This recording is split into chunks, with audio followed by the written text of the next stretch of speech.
मैदानाला नेत्यांची नावे कशासाठी? वास्तूला नावे देण्याची प्रथा मोगलांनी सुरू केली. पुढे इंग्रज व काँग्रेसने हातसफाई केली. भाजपावाले टिमकी वाजवत होते, पार्टी विथ डिफरन्स, पण त्यांनी सुद्धा तोच मार्ग अवलंबला आहे.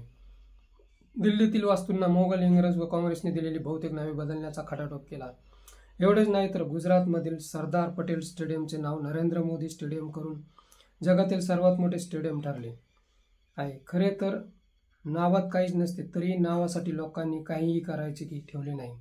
तसे पाहता एखाद्याच्या मृत्यूनंतर नावे देण्याची प्रथा आहे, पण काही मंडळींनी जिवंतपणीच आपल्या नावाचा उदयोदय करण्याचे ठरविले तर त्याला कोण काय करणार? पुढील वर्षी नाशिकला सिंहस्थ कुंभमेळा भरणार आहे. त्या मैदानाचे नाव नरेंद्र मोदी मैदान ठेवण्याचे सरकारने ठरविल्याचे दिसते. आता शरद पवार त्याला विरोध करणार नाही असे होणार नाही. महाराष्ट्राला सर्वात मोठा इतिहास लाभला आहे. एवढी सर्व कर्तबगारी असताना मोदींचे नाव कशासाठी? मोदींनी पंतप्रधान जरूर आहेत म्हणून महाराष्ट्र GST कमी देत नाही. गुजरातमधील सर्वच प्रकल्पांना मोदींचे नाव द्यावे, पण महाराष्ट्रात कर्त्या धारत्या भूमिपुत्रांचीच नावे द्यायला हवीत. शरद पवार महाराष्ट्राचा कोपरा कोपरा जाणतात, म्हणून तर त्यांना महाराष्ट्रात जाणता राजा म्हणतात. पंतप्रधान सर्व देशाचे असतात, पण नरेंद्रभाई गुजरातलाच हिंदुस्थान समजतात. GST महाराष्ट्रातून जवळपास 33% दिल्लीला जातो, त्या बदल्यात मिळते काय?